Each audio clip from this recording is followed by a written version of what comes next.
Eh bien, chers amis, bonjour. Je suis ravi de vous accueillir ici en direct de Jérusalem sur notre émission Mes beaux moments sur NLM TV. Donc, je suis accompagné de Avi qui va être notre hôte et qui va nous faire découvrir un petit peu certains endroits de Jérusalem. Regardez, il fait un temps magnifique. Avi habite à Jérusalem depuis plusieurs années maintenant. Et il va nous faire découvrir ce site magnifique. Donc, je vous laisse découvrir. Bonjour chers téléspectatrices, téléspectateurs. Nous sommes actuellement en direct d'un des quartiers de Jérusalem. Donc, c'est un des plus grands quartiers de Jérusalem. On est à 40 000 habitants.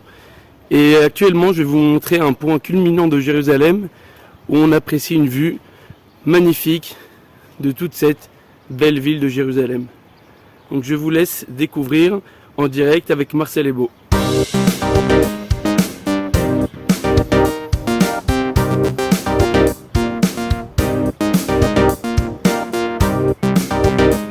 Donc on peut apprécier beaucoup d'endroits magnifiques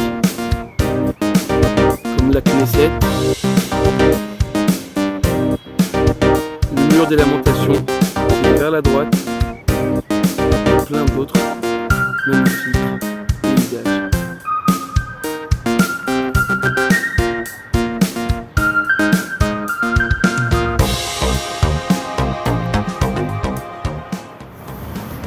Alors nous sommes toujours en voiture dans le même quartier et comme vous pouvez l'admirer sur la droite, nous avons un quartier qui se nomme Bet Jala, donc un quartier, une ville musulman qui est vraiment à côté de notre quartier et nous vivons en parfaite harmonie.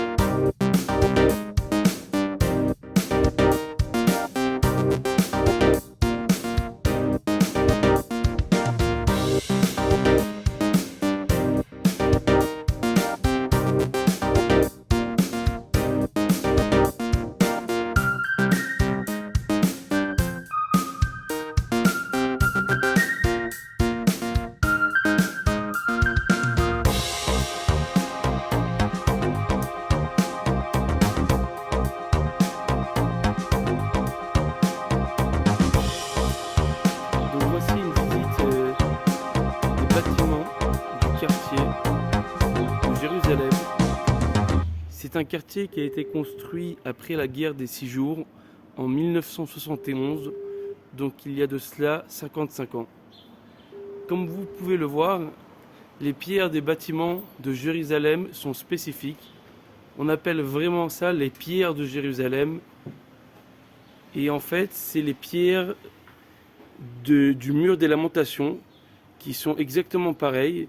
Et donc, l'habitude à Jérusalem est de construire les bâtiments avec ces pierres-là de la même façon que le mur des lamentations.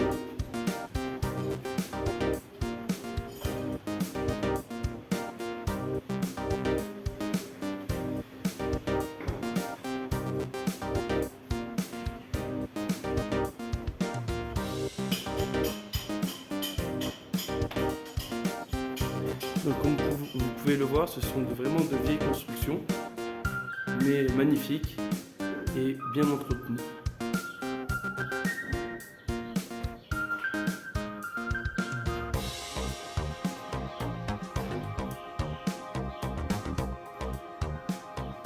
Voilà, donc j'aimerais remercier mon ami Avi, qui vit à Jérusalem depuis pas mal d'années maintenant, et qui nous a permis de voir un petit peu certains endroits de Jérusalem assez rapidement, mais j'espère que la prochaine fois, on aura beaucoup plus de temps pour pouvoir vous faire visiter. Merci beaucoup, Avi. Avec plaisir, hein. J'espère que vous avez apprécié ce moment. Très très beau. Et qu'on a essayé de vous expliquer un peu ce quartier magnifique de Jérusalem. Et merci, et on dit encore, c'est vraiment, Jérusalem, c'est la ville des 3 religions monothéistes, et les 3 religions s'entendent très très bien ici en Israël. Je tenais à rappeler justement cette parenthèse, à faire cette parenthèse. Exactement, tout à fait. Salut Jonathan. Bonjour Marseille. Ça va? Bah, écoute, je suis vraiment ravi que tu aies accepté de participer à cette émission sur NRM TV. Donc moi ce que j'aimerais c'est que tu me racontes un petit peu l'histoire de Jérusalem. On va avancer en même temps et tu m'expliques. Okay. Alors ça c'est une ancienne carte du Moyen-Âge du monde avec Jérusalem au centre qui a été reproduite en céramique là sur les murs. Donc on en était à en 1190, Richard Ier, cœur de lion d'Angleterre et Philippe II de France s'allient pour la troisième croisade. Richard, cœur de lion, invitera Maïmonide, alors médecin de Saladin, à devenir son médecin personnel, et pour des raisons évidentes, Maïmonide refusera. En 1516, Jérusalem devient partie de l'Empire ottoman, autrement dit les Turcs, et Suleiman le Magnifique reconstruit Jérusalem. C'est une période sous l'Empire ottoman de cohabitation entre les différentes religions, et Jérusalem est divisée entre les quatre grandes religions de l'époque qui sont le judaïsme, l'islam, la chrétienté romaine et la chrétienté orthodoxe. Suite à la Première Guerre mondiale en 1917, la Grande-Bretagne reconquiert Jérusalem de la main de l'Empire ottoman. Les Arabes de la région ont accepté d'aider les Anglais à cette conquête en échange de l'accord Hussein-McMahon, promettant aux Arabes de la région un État indépendant. La même année, le 2 novembre, la Grande-Bretagne publie la déclaration Balfour, qui était le secrétaire britannique aux affaires étrangères, voulant le soutien à la reconstruction d'un foyer juif dans leur terre ancestrale. En parallèle de ces deux accords-là, l'accord secret Sykes-Picot est mis au point pour partager la région entre la Grande-Bretagne, la France et la Russie. Et donc, l'Angleterre joue sur tous les tableaux à ce niveau-là. Donc, la Grande-Bretagne, engagée dans des accords mutuellement exclusifs, finit par établir le mandat de la Palestine mandataire en 1920 et se voit accorder le mandat de la Ligue des Nations pour administrer la région en 1922. Les gouvernances mandataires vont dans le sens de l'accord Sykes-Picot, puisque la France récupère le Liban et la Syrie. Les Arabes de la région se sentent trahis par l'abandon de l'accord Hussein-McMahon et croient à un traitement préférentiel des Juifs par les Anglais. Pendant ce temps, les Juifs affluent en grand nombre comptant pour 2/3 de la population de Jérusalem. En conséquence, les relations se détériorent avec les Arabes nationalistes de la région. Dans les années 1930, les Juifs, eux, se sentent trahis par les Anglais suite aux limites placées sur ces derniers sur les populations juives autorisées à émigrer vers la Terre Sainte. En 1939, pour apaiser les nationalistes arabes, les Anglais limitent l'immigration juive à 75 000 personnes par an, alors que l'Europe est embrasée sous l'antisémitisme. Les nationalistes arabes n'accepteront aucun État juif dans la région et promettent de jeter les Juifs à la mer si un État juif est créé. Le 29 novembre 1949, l'Assemblée nationale des Nations unies déclare la partition de ce qui reste de la Palestine mandataire en 2 États juifs et arabes, Jérusalem restant une zone de gouvernance internationale. On s'arrête là, on va là-bas. Bon, Jonathan, nous sommes descendus un petit peu vers la vieille ville. Est-ce que tu peux nous continuer ton histoire, s'il te plaît? Avec plaisir. Donc, le 29 novembre 1947, l'Assemblée générale des Nations unies déclare la partition de ce qui reste de la Palestine mandataire en 2 États juifs et arabes, Jérusalem restant une zone de gouvernance internationale. La guerre éclate le 14 mai 1948. L'État juif déclare son indépendance à l'issue de la guerre. Jérusalem-Ouest est israélienne et Jérusalem-Est, avec la Judée-Samarie, sont jordaniennes. À Jérusalem-Est, la Jordanie détruit 58 synagogues et interdise l'entrée de la ville aux Juifs. Le matin du 5 juin 1967 débute la guerre des 6 jours, à l'issue de laquelle la vieille ville est reconquise par le général Moshe Dayan avec les Tibines. Un vent de retour à la pratique religieuse s'ensuit en Israël. Donc, je ne sais pas si tu vois là-bas, l'église avec le dôme pointu là-bas. Oui. Enfin, juste à sa droite, en bas, et il y a là-bas le caveau de David et des rois d'Israël, un peu à la droite de ce dôme. Et puis pour finir, on a dit Jérusalem, là où tout a commencé, là où tout finira. C'est là que, d'après la Bible, à la fin des temps, Dieu tirera l'armée de Gog, roi de Magog, à la guerre contre Jérusalem, dans Zacharie chapitre 14, et où le mont des Oliviers, qui est de l'autre côté de là où on se trouve, par rapport à la vieille ville, se retrouvera divisé en 4 par un tremblement de terre et une source d'eau sortira sous la vieille ville pour irriguer la terre dans les 4 directions comme c'est mentionné donc dans Zacharie 14, 2 à 5. Formidable. Bah, écoute, je te remercie beaucoup pour tes précisions historiques. Et puis, bah, écoute, bonne continuation. Merci. Merci à toi. Eh bien, mes chers amis, j'espère que vous avez apprécié cette petite promenade à Jérusalem. C'était court. L'émission ne dure pas très longtemps, mais voilà, c'était pour vous montrer quelques aspects de Jérusalem. Et donc là, on va passer donc à la deuxième rubrique, c'est-à-dire mon voyage au Festival de Cannes.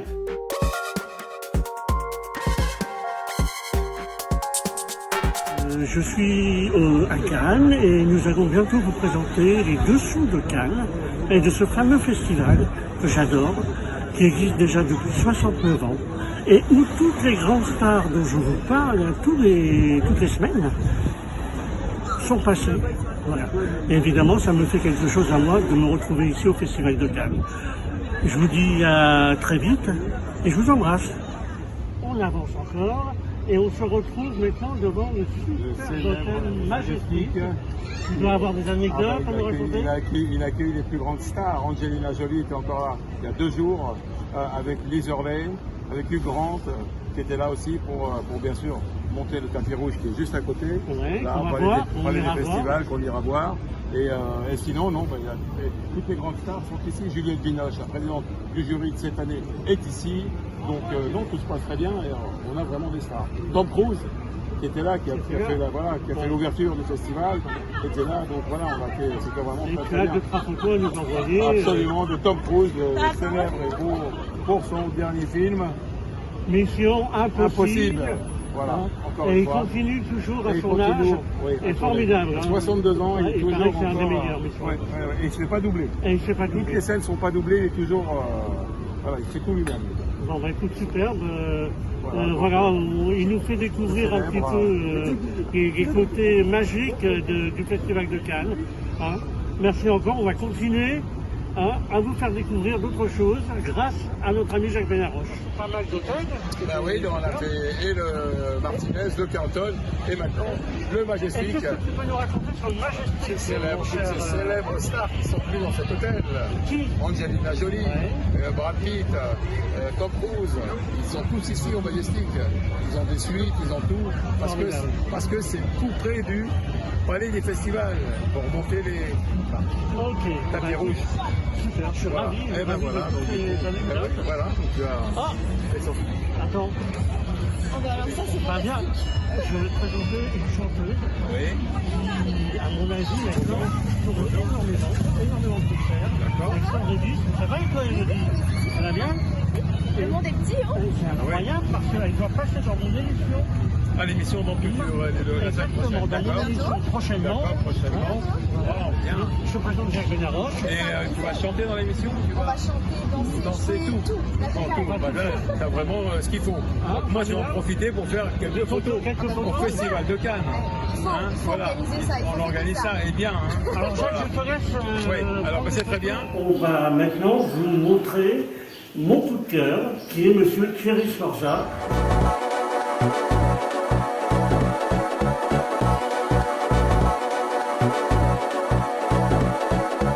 Eh bien bonjour mon cher Thierry, ravi de te revoir après toutes ces années, je crois que ça fait au moins 5-6 ans qu'on ne s'est pas vu. 5 ans, oui, tout à fait. 5 ans, donc j'avais vraiment envie de t'interviewer, que tu sois mon coup de cœur pour notre émission.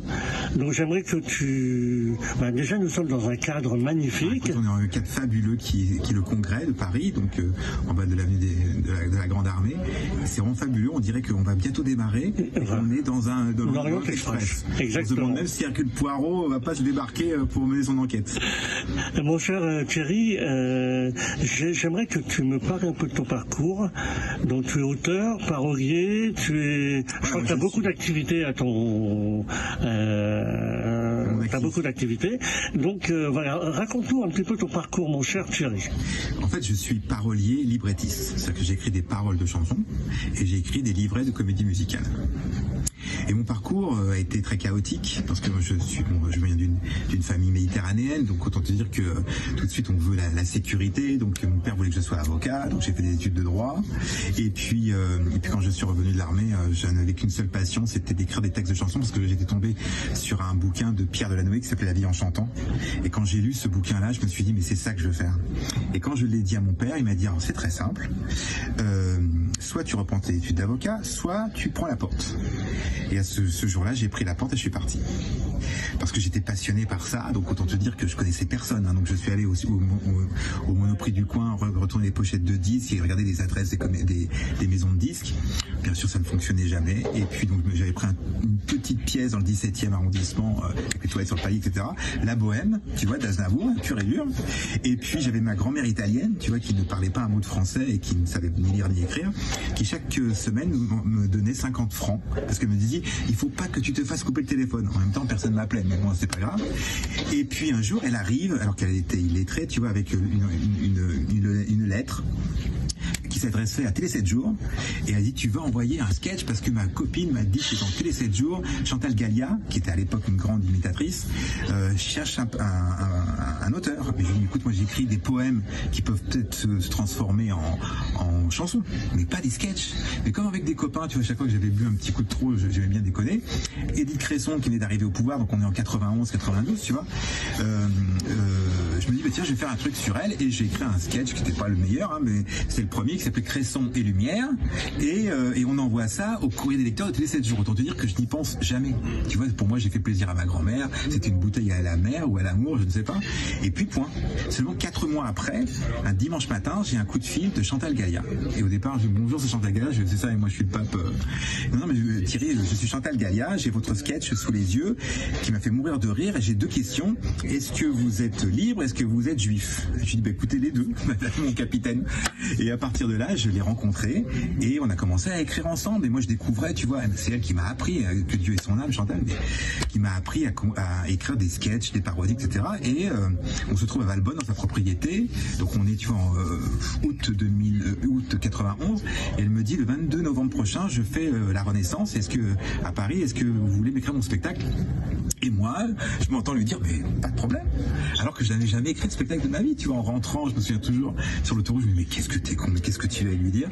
Et puis j'ai écrit. La grande chance que j'ai eue, c'est qu'elle m'a présenté le metteur en scène, qui était Roger Louret, qui à l'époque mettait en scène Bigard, enfin surtout Palmade et Robin. Et c'est lui qui a mis en scène, donc c'est lui qui a fait le tri, tu vois, et quand il a vu ce que j'écrivais, les parodies, ça allait. Mais les sketchs, il me dit, écoute, avec son accent du sud-ouest, il me dit, écoute, tes sketchs, ils sont bien écrits, hein, mais structurés comme mes couilles. Donc moi, je vais t'apprendre. Et c'est lui-même qui avait déjà appris à Palmade à structurer les sketchs. Donc on structure les sketchs et le spectacle est un carton. Donc bien sûr, je fais venir toute ma famille. Et la seule chose que mon père a réussi à me poser comme question, il me dit, et ça te rapporte de l'argent, ces conneries? Et le seul truc, c'est que évidemment, ces conneries ne me rapportaient pas d'argent, vu que le producteur est parti avec la caisse. Donc on n'a jamais eu les droits. Et ça cédait, on n'a jamais été payé. Mais Chantal a été fantastique. On a fait un second spectacle au Théâtre Michel. Et là, le spectacle a été un carton. À partir de là, le jour de la première, Claude Fournier, qui produisait Didier Gustin, Bigard et Palmade, vient me voir et chercher un auteur pour la radio. Moi, je me suis dit, parce que moi, mon but, c'est toujours d'écrire des chansons, des textes de chansons, et des textes de chansons sensibles, pas du tout humoristiques. Hein. Mais je me dis, je vais le faire 3 mois, et puis ça va aller. Je débarque à RMC, et puis j'y suis resté 3 ans, et j'ai appris mon métier d'auteur radio, parce que c'est un vrai métier, être auteur radio. Après, j'ai fait 2 ans à Europe 1 avec Pascal Brunner et puis Jean-Luc Reichmann, et je me retrouve après sur Énergie à faire la matinale de Robles et Gigot pendant 7 ans. Donc là, j'apprends vraiment mon métier, et là, les 7 années passées sur Énergie, là, je maîtrisais tout ce qu'il fallait, mais en étant très frustré, parce que je faisais rire, et c'est pas ce que je voulais. Moi, c'était facile pour moi, en fait. Ce que je voulais, c'était écrire des vrais textes de chansons.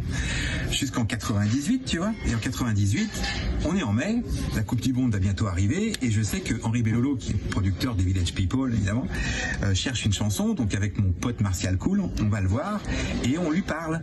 Et il me dit, mais toi, Bellolo, il me dit, toi Thierry, je te connais, hein, tu me fais beaucoup rire à la radio, mais quand je lis tes vrais textes, en fait, il me faut un Doliprane par ligne, tellement en fait, je comprends rien, tellement c'est prise de tête. Donc il me faut un texte vraiment populaire. Et je suis piqué au vif. Et ses bureaux étaient avenue Georges V. À Langres, il y avait le kiosque, et j'achète le kit de la Coupe du Monde, les 22 pays, dont les 22 capitales, et je fais de Paris à Rio, de New York à Mexico. À l'époque, en 86, à Mexico, il faisait la Ola, et puis il y avait la pub pour Danette qui faisait Tout le monde se lève pour Danette. J'ai mixé les deux, et j'ai fait Tout le monde se lève pour la Ola, Tout le monde se lève pour la Ola, la. J'ai écrit le texte, donc tu vois, on était sur les Champs-Élysées jusqu'à chez moi, à Villejuif, et puis arrivé avec lui, je me dis, bon, est-ce que ça vaut quelque chose? J'en parle à Martial, il me dit, on va quand même faire la musique, donc on fait la musique, et là, on retourne voir Bellolo, et là, je vois Bellolo qui change de tête. Il dit, les mecs, vous êtes édité? Et nous, l'édition pour une chanson, on savait même pas ce que c'était. On dit, bah non, alors vous allez nous signer l'édition, donc on lui signe l'édition, et on se retrouve chez Jacques, en fait chez Arthur, et puis qui, à l'époque, il produisait La Fureur sur TF1, et puis la chanson est devenue le générique de l'émission. Ça a été un gros carton. Mais si tu veux, je le vivais encore très mal, parce que je me dis, mais tu veux être un auteur à la Pierre Delanoë, parce que c'est Pierre qui est mon mentor, et en fait t'écris la Ola, quoi. Donc mais si tu vois, je le vivais encore plus mal. Et puis petit à petit, donc jusqu'au jour où en fait j'allais devenir définitif à la SACEM, et là il fallait un parrain. Donc au départ j'en parle à d'autres personnes, je vais pas citer les noms parce qu'ils m'ont refusé. Et puis j'en parle à Pierre Delanoë, et Delanoë me dit, toi Sforza, t'es un artiste en devenir, donc je vais te parrainer. Et quand il a fait le discours à la SACEM, c'était génial, parce qu'il disait, voyez, certains ne veulent pas parrainer Thierry Sforza, mais Thierry Sforza est un auteur en devenir, parce que moi je suis Pierre Delanoë, j'ai écrit Et maintenant, etc., mais ma plus grande vente c'est Goldorak. Donc souvenez-vous toujours qu'un auteur populaire peut après évoluer, et c'est ce qui s'est passé. Après j'ai eu beaucoup de demandes, tu vois, j'ai écrit des chansons pour Amel Bent, pour Myriam Abel, pardon, Amel Bent, par contre j'aimerais bien écrire pour elle, et pour qui j'ai écrit. La chanson n'est pas devenue un succès, et puis quelques mois après, on était en 99-2000, tu vois, M6 m'appelle en disant qu'ils allaient faire un nouveau programme qui s'appelait Le Loft, et qu'ils cherchaient des chansons, qu'ils étaient tombés sur cette chanson-là. Est-ce qu'elle était libre? Oui. Bref, l'émission a lieu, il exfiltre Loana. Elle chante la chanson en studio, moi assez difficilement, mais elle le fait quand même. Et puis, et de 300 exemplaires que Myriam avait vendus, on en vend 500 000 avec Loana. Et là, ça commençait le switch, il commence à se faire là, parce que soudain, c'est enfin un texte plus intéressant, plus sensible, etc. Mais je garde toujours mes deux activités. Donc Michel Drucker crée Vivement Dimanche, on était en 2001-2002, donc ça c'est juste un petit peu avant. Et puis je rencontre Michel et qui a changé ma vie. Il m'a dit, moi tu veux écrire pour des artistes, je vais te les faire rencontrer. D'ailleurs après je vous raconterai une anecdote qui m'est arrivée chez Michel. Et puis là, pour le coup, après évidemment j'ai écrit pour Laurie, pour Gilbert Montagnier. Avec Gilbert j'ai fait 3-4 albums. Et puis des artistes comme Julie Zenati, comme Angoun, j'en oublie d'autres, hein, et puis toute l'arrière-garde évidemment qui cherchait des textes comme Michel Thor, comme Herbert Léonard qui vient de nous quitter. Donc, tous ces gens-là, soudain, en fait, pour moi, tu vois, ils n'ont pas fait de succès avec moi, bien sûr, mais pour moi c'était très important d'écrire pour eux, parce que ça me faisait entrer dans leur sérail. C'est-à-dire que tu vois, il y avait des grands auteurs qui avaient écrit comme Claude Lemel, comme Delanoë, comme Didier, évidemment Barbelivien, et moi j'étais dans cette lignée-là, donc soudain je me sentais exister. Et quand j'ai écrit vraiment, bon après il s'est passé plein de choses, tu vois, pour Laurie, j'ai réussi à faire beaucoup de chansons qui ont très bien fonctionné, mais après si tu veux, je commençais à tourner en rond, parce que tu sais, il y a une différence entre auteur et parolier. Un parolier, c'est quelqu'un qui est un vrai caméléon et qui se fonde dans l'univers de l'artiste. Un auteur, c'est quelqu'un qui a un univers et l'artiste se fonde dans l'univers de l'auteur. Et moi j'étais parolier, mais je me suis dit à un moment donné, tu vas pas faire ça toute ta vie, il va bien falloir que tu évolues, comme j'avais évolué en faisant des poèmes, des sketchs, des parodies, etc., des textes de chansons. Et je me suis dit, mais en fait l'intersection entre les sketchs et puis la chanson, c'est la comédie musicale. Et quel était le thème que je voulais aborder? Donc oui, c'était Zorro. Donc je me suis lancé à corps perdu dans la comédie musicale Zorro, qui a vu le jour à Montréal. Et puis Montréal a été le déclencheur de tout, parce que là-bas j'ai appris ce qu'était la différence entre un spectacle musical et une comédie musicale. musical. Le spectacle musical, c'est ce qu'on fait en France. C'est-à-dire qu'il y a un thème général et on fait des chansons. Alors qu'une comédie musicale, c'est avant tout une pièce de théâtre. Où là, tu écris, d'abord tu écris ta pièce, point final, et les chansons ne sont qu'une valeur ajoutée. Une grande valeur ajoutée, mais une valeur ajoutée. Et c'est comme ça que je suis rentré en amour, et tombé en amour vis-à-vis des comédies musicales. Je rencontre Gérard Berliner, qui lui faisait un grand spectacle sur Victor Hugo, dont le livret a été écrit par Didier Decoing, et puis il se faisait jeter, et je lui dis, tu sais, je pense qu'il faut désacraliser Victor Hugo. Victor Hugo, tout le monde le voit avec comme un auteur plein de poussière, un vieux d'abord, alors que c'était pas du tout celui-là. Et si on montrait plutôt, vous connaissiez l'œuvre, voici l'homme, et on se met à écrire. Et on rencontre Gérard Louvain, qui est un grand producteur de comédie musicale, qui adhère, et on écrit la comédie musicale jusqu'au jour où en fait Gérard produit Belle Belle Belle, produit aussi Les Demoiselles de Rochefort. Ça ne fonctionne pas comme il le faut, et il arrête la production de notre spectacle sur Hugo. Là-dessus, donc, on décide d'aller prendre un verre. Alors, c'était pas au Congrès, mais c'était à la Cloche d'Or. Et on écrit, on boit jusqu'à très très tard, et puis on s'aperçoit qu'à côté il y a Jacques Weber, et je prends le courage d'aller le voir et de lui dire, écoutez Jacques, il viendrait vous voir après. On lui explique. Il nous donne sa carte, il nous dit, écoutez, réécrivez tout à un personnage. Donc c'est ce qu'on fait. Au bout de 3 mois, on le contacte. Gérard Berliner donc fait un bout de spectacle, et moi je voyais bien que Jacques Weber, tu vois, n'accrochait pas. Donc à chaque fois j'essayais de lui dire non mais parce qu'on dit ça, parce que ça. Et donc il se retourne, il me dit, tu sais quoi, lui il me fait pas rire, mais toi tu me fais rire, donc c'est toi qui vas écrire. Et donc je réécris tout. Ça s'appelle Mon alter Hugo. On rencontre Robert Hossein. Robert Hossein dit, moi je peux pas vous produire, mais si vous voulez, il y a la salle Le Petit Marigny, je vous la donne pendant 1 mois. On a joué le spectacle pendant 1 mois devant 3 personnes, et l'avant-dernière, il y a une personne qui vient nous voir et dit, écoutez, est-ce que je peux revenir demain voir avec des amis? Je vais revenir demain parce que demain c'est la dernière. Et cette personne-là revient le lendemain, et puis la grande chance qu'on a eue, c'est que cette personne-là en fait sélectionnait tous les spectacles pour les Molières. Et en fait notre spectacle était nominé aux Molières, et là évidemment ça a tout changé. On refait une campagne d'affichage avec nomination de Molière 2007, je crois que c'était. Et Dominique Coupe, donc du gymnase, nous accueille, et là le spectacle a été joué pendant 4 ans, 4 années. Cartonné. Ça a été un carton aussi à Avignon, etc. Et j'ai vu d'ailleurs, hein. J'ai vu le spectacle et c'était magnifique au gymnase. Ouais. Au gymnase, tout à fait.